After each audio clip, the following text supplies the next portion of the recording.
تو وہ دونوں چلے، کون؟ حضرت موسیٰ، حضرت خضر کے، جیسا کہ تفسیر میں بیان کیا جا چکا. حتیٰ اذا اتیا اہل قریہ، یہاں تک کہ جب وہ دونوں گاؤں والوں کے پاس آئے، ایک گاؤں والوں کے پاس آئے، استطعم اہلہا، تو وہاں کے رہنے والوں سے انہوں نے کھانا طلب کیا، یعنی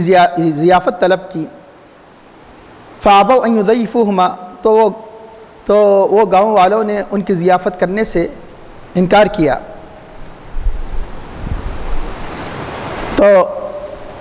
فابوا ان یضیفوا اہلہا،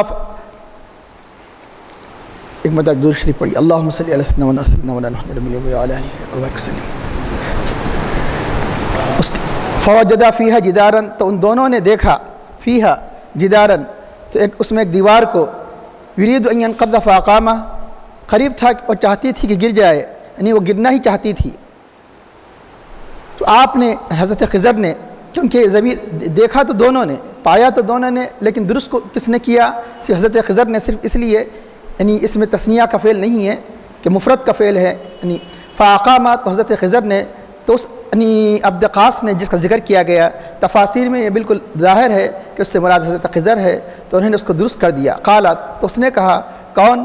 آپ کے مصاحب، آپ کے ساتھی حضرت موسیٰ علیہ السلام نے، لو شئت لاتخذت علیہ اجرا، اگر آپ چاہتے تو اس پر اجر لیتے، مزدوری لیتے اس دیوار کی سیدھا کرنے پر. قال،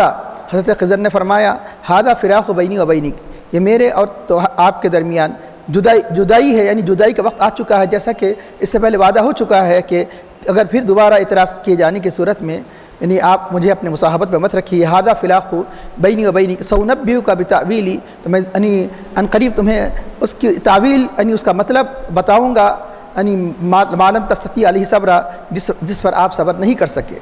اس کے بعد حضرت خضر علیہ السلام نے تفصیل بیان فرمائی. تو آپ فرماتے ہیں کہ اما السفینۃ، رہا وہ کشتی،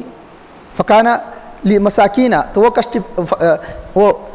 فکانت لمساکینہ، تو وہ غریبوں کی تھی. یعملون فی البحر، جو سمندر میں کام کیا کرتے تھے. فاردت ان اعیبھا، تو میں نے چاہا کہ اس کشتی میں عیب پیدا کر دوں. وکان وراءہم ملک، تو ان کے پرے، ان کے آگے ایک بادشاہ رہتا تھا، یعنی جہاں جس سمندر میں جو کشتی چل رہی تھی اس یعنی منزل سے آگے ایک بادشاہ رہا کرتا تھا کہ یأخذ کل سفینۃ، ہر کشتی کو چھین لیتا تھا، غصباً، وہ غضب سے، یعنی ظلم سے، ناحق. تو یعنی یہاں ایک محذوف ہے لفظ کل سفینۃ غصبا، یعنی مطلب یہ کہ یعنی ہر اچھی کشتی، ہر وہ کشتی کے جو معیوب نہ ہوتی، یعنی جو چلنے کے لائق ہوتی، اس کشتی کو جبراً چھین لیا کرتا تھا. اس لیے میں نے اس میں عیب پیدا کر دیا. وہ اما الغلام، رہا وہ لڑکا جس کے قتل کا ذکر اس سے پہلے رکوع میں آ چکا ہے. تو چنانچہ اس کے فکان ابواہ، تو اس کے ماں باپ یعنی مومنین، تو مومن تھے. واما الغلام فکان ابواہ مومنین فخشینا، تو ہمیں ڈر تھا کہ ان یرہقہما، کہ وہ لڑکا ان دونوں کو، یعنی ان کے اپنے ماں باپ کو، طغیاناً، سرکشی پر ان کو مجبور کر دے، اور کفر پر مجبور کر دے. آگے چل کے یعنی مطلب یہ کہ علم الہی میں یہ بات طے تھی کہ اگر وہ بڑا ہوتا تو ان کو کافر بنا دیتا، ان کو سرکش بنا دیتا. تو اس لیے فاردنا، تو ہم نے چاہا، ان یبدلہما ربہما، کہ ان دونوں کا رب انہیں عطا کرے، ان کو بدل عطا کرے، خیرا منہ، اس سے بہتر یعنی بچہ یعنی انہیں عطا کرے. کس اعتبار سے؟ زکاتاً، پاکیزگی کے اعتبار سے، واقرب رحما، اور رحم و شفقت کے اعتبار سے جو سب سے زیادہ قریب ہے اپنے ماں باپ پر، جو یعنی حسن سلوک کا برتاؤ کرتا ہے. اب اس کے بعد اللہ تعالی ارشاد فرماتا ہے کہ اب وہ اما الجدار، رہا وہ دیوار، فکان لغلامین، جس دیوار کو انہوں نے سیدھا کر دیا تھا وہ دو بچوں کی تھی. فکان لغلامین یتیمین، جو یتیم تھے، فی المدینہ، شہر میں. واما الجدار فکان لغلامین یتیمین فی المدینہ،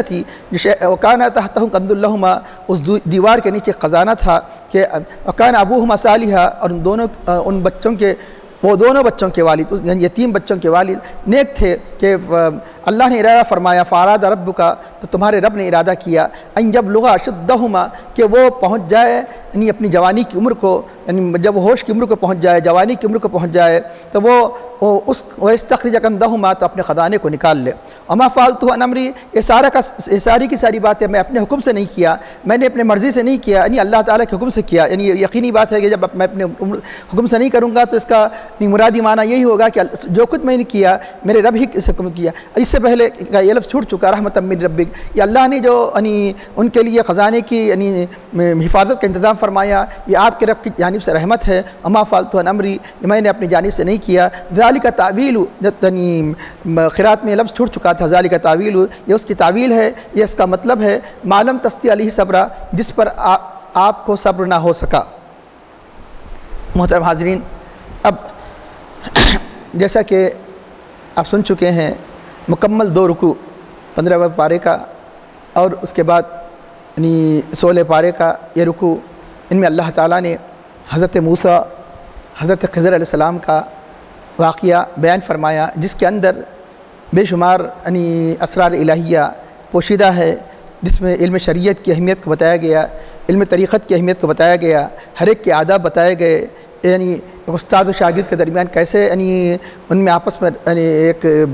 تعلق ہونا چاہیے، ایک مرشد و مرید میں کیسے تعلق ہونا چاہیے، کئی اسرار اللہ تعالیٰ نے ان دونوں رکوع میں اللہ نے اس میں ودیت فرمائے ہیں۔ تو اب تیسرا واقعہ، 3 واقعات، 2 واقعات کا ذکر ہو چکا کہ ایک لڑکے کو حضرت خضر کا بظاہر ایک ناحق قتل کر دینا، اور ایک کشتی کو جو کشتی والوں ان کے ساتھ رحم کا معاملہ کیا، بغیر اجرت کے انہوں نے ان دونوں کو حضرت موسیٰ حضرت خضر علیہ السلام کو سوار کیا، لیکن اس کے باوجود حضرت خضر علیہ السلام کا اس کو معیوب کر دینا۔ تو اس کے بعد پھر تیسرا واقعہ بیان کیا جا رہا ہے۔ پھر ان تینوں کی بظاہر دیکھنے میں ظاہری عقل یہ سمجھتی ہے کہ یہ سب نامناسب کام ہے، غلط کام ہے، لیکن اس کے اندر اسرار تھے کہ اللہ تعالیٰ نے حضرت خضر علیہ السلام کو بہت سے تکوینی امور کے ذریعے سے اس دنیا میں بھیجا تھا، کہ جیسا کہ بتایا جا چکا کہ آپ کی نبوت اور ولایت کے بارے میں اختلاف ہے، لیکن زیادہ ترجیح یہی ہے کہ آپ نبی ہے۔ تو چنانچہ بہت سے انبیاء ایسے ہیں کہ جن کو اللہ تعالیٰ نے تکوینی امور عالم کے معاملات سے متعلق اللہ تعالیٰ نے احکام کے ساتھ ان کو اس دنیا میں بھیجتا ہے، اور بعض انبیاء جن کو تشریعی امور کے ساتھ ساتھ احکام کے ساتھ ساتھ یہ تکوینی امور عالم سے متعلق امور کے ساتھ اللہ تعالیٰ نے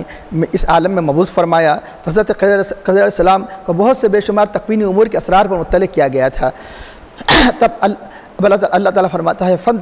فانطلقا، حضرت موسیٰ علیہ السلام حضرت خضر علیہ السلام دونوں پھر آگے اپنے سفر کو رواں دوا کرتے ہیں۔ تو دونوں چلتے ہیں یہاں تک کہ ایک بستی میں پہنچتے ہیں، اہل قریہ، ایک گاؤں میں پہنچتے ہیں۔ عربی زبان میں خاص طور پر قرآن کریم میں قریہ ہر قسم کی بستی کو کہا جاتا ہے، چھوٹی ہو یا بڑی ہو، لیکن یہاں جس بستی کا ذکر کیا جا رہا ہے وہ چھوٹی بستی نہیں تھی، وہ بڑا شہر تھا، کیونکہ آگے چل کے مدینہ کا لفظ ذکر آ رہا ہے۔ مدینہ عربی میں شہر کو کہا جاتا ہے، تو بستی کو متعین بھی کیا گیا کہ بڑی چھوٹی نہیں بلکہ بڑی بستی تھی، ایک شہر تھا۔ تو یہ دونوں کے دونوں جب اس بستی میں داخل ہوئے، یقینی بات ہے کہ ایک تو حضرت موسیٰ علیہ السلام کا سفر تو بہت پہلے شروع ہو چکا تھا، آپ جانتے ہیں، اور حضرت خضر علیہ السلام کی بیچ میں ملاقات ہوئی۔ اب یقیناً یہ سفر آج کل کے سفر نہیں ہے، آج کل کے حالات کو اپنے سے قطع نظر اس زمانے کے حالات کو دیکھیے، جب اس وقت مواصلاتی کوئی ذرائع نہیں تھے، تو اس وقت سفر کی کتنی صعوبتیں، مصیبتیں، مشکلات ہوا کرتی تھی، پھر سفر میں کھانا وغیرہ کے یہ مسائل الگ، تو یقیناً بھوک کا لگنا ایک فطری امر ہے۔ تو جب دونوں نے بھوک کو محسوس کیا، تو حضرت موسیٰ علیہ السلام نے حضرت خضر علیہ السلام نے وہاں سے رہنے والوں کے لوگوں سے ضیافت کو طلب کیا، کھانے کو طلب کیا۔ قرآن کریم کہتا ہے کہ حتی اذا اتی اہل قرية استطعم اہلها، کہ وہاں کے رہنے والوں سے انہوں نے کھانا طلب کیا، فابوا، انہوں نے انکار کر دیا، ان یضیفوہما، ان کے ضیافت کرنے سے۔ اب رہا یہ کہ کبھی اتفاقاً کبھی ذہن کے کسی گوشے میں یہ خیال آ جائے کہ کھانا مانگنا یہ عام طور پر شرفاء کے اخلاق میں بھی عام طور پہ مناسب نہیں سمجھا جاتا کہ کھانا مانگے، تو چنانچہ یہ تو اتنی عظیم اللہ تعالیٰ کی بھیجی ہوئی ہستیاں ہیں، کیسے انہوں نے کھانا طلب کیا، یہ بتانے کے لیے یہ معلوم ہو جائے کہ دیکھو مسئلہ یہ ہے کہ اگر انسان کوئی بھوکا ہو تو اس وقت کھانا طلب کیا جا سکتا ہے، صرف یہ کہ بھوک کے خدشے سے تو کھانا طلب نہ کرے، لیکن واقعی بھوکا ہو چکا ہے تو بھوکا کھانا طلب کر سکتا ہے۔ اور اگر بھوکا حالت اضطرار میں ہو تو اس وقت کھانا طلب کرنا جائز ہی نہیں بلکہ کھانا طلب کرنا واجب ہے۔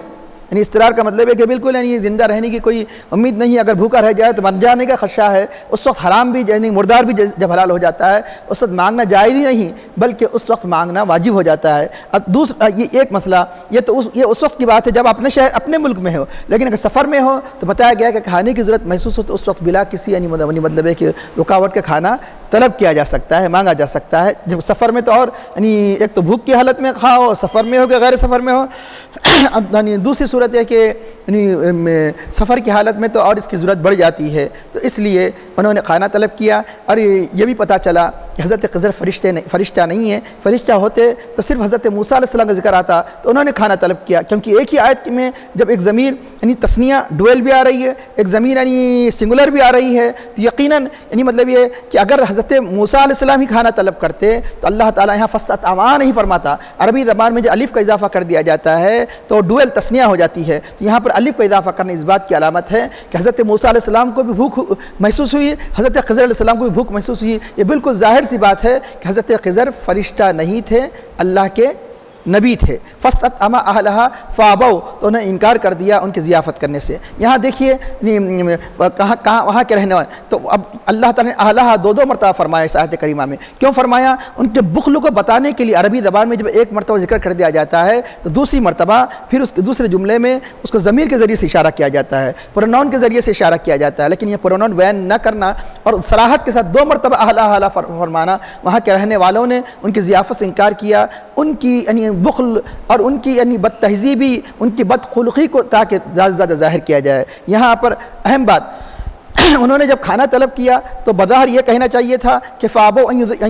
یطعموہما، کہ وہ ان کو کھانا کھلانے سے انکار کیا، یہ نہیں فرمایا اللہ تعالیٰ، بلکہ اللہ تعالیٰ فرماتا ہے کہ انہوں نے ان کی ضیافت کرنے سے انکار کیا۔ کیوں کہ بعض وقت ایسا بھی ہوتا ہے کہ آپ کھانے کا کسی کے لیے انتظام نہ کریں تو ضیافت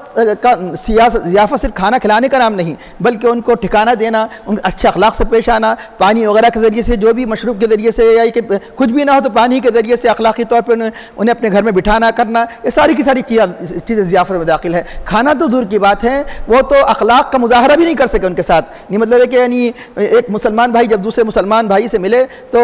مسکراتے ہوئے ملے، کم از کم یہ حدیث شریف میں آتا ہے مسلمان آدمی کے سامنے اس کا یعنی ان کے چہرے کے سامنے، اس کے روبرو یعنی مسکرانا بھی صدقہ ہے۔ تو اس لیے اللہ تعالیٰ مزید ان کی برائی کو بیان کرنے کے لیے انہوں نے ان کی ضیافت کو قبول نہیں کیا، یعنی وہ اس بات پر آمادہ نہیں ہوئے کہ ان کی ضیافت کرے، یہ فرمایا نہ کہ انہوں نے کھانا کھلانے سے انکار کیا، تاکہ معلوم ہو جائے کہ وہ یعنی کتنی انہوں نے بدخلقی کا مظاہرہ کیا۔ بتایا گیا کہ ان کی بدخلقی کا عالم یہ تھا کہ کسی مہمان کی مہمان نوازی گاؤں والے نہیں کیا کرتے تھے، ان کی بخالت بہت مشہور تھی، شام ہوتے ہی دروازہ لگا لیتے تھے کہ کہاں کسی کو کھلانا پڑے، کہاں کسی کو روکنا پڑے مسافرین وغیرہ کو، تو اس حد درجے ان کے اندر سختی پائی جاتی تھی۔ تو اس سے پتہ چلا کہ اللہ تعالیٰ کو یہ ناپسند ہے کہ مہمان کے ساتھ ترش روئی،